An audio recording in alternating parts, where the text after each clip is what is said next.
Okay, so I want to talk to you a little bit about change, and particularly change in leadership environments.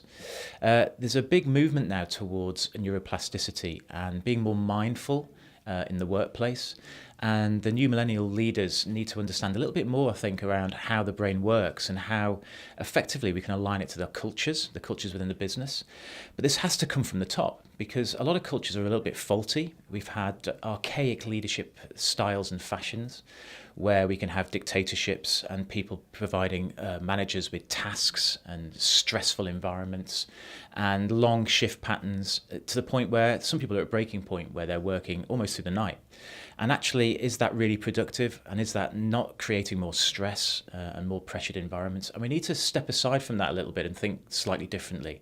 And the neuroplasticity piece is about understanding how the brain works and how effectively we can actually manage how we think and behave on the back of our environment. And actually, our brain's brilliant because it can learn so effectively. It's so agile and flexible. It is a little bit like plastic. And so when you start to begin to learn something new, the neurons in your brain will fire off and make those connections.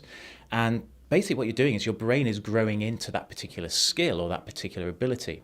But if you don't practice that skill or ability, it will fall down and fall away. So you've got to be persistent with it. And this means we've got to create environments in businesses where we allow people to learn and we allow people the space sometimes to actually fall and fail. And it's a really important, critical part to the growth leadership piece. But obviously in these stressful environments where we're under lots of pressure with time and task, we're actually losing sight that actually the new talent that we're bringing through, who quite often are really good at their jobs and are really competent and capable, we're lifting to a new level of leadership and management, but with no support, because actually we're asking them to do a lot more in the same amount of time, but not giving them the tools and the competency to enable them to grow and develop into that role.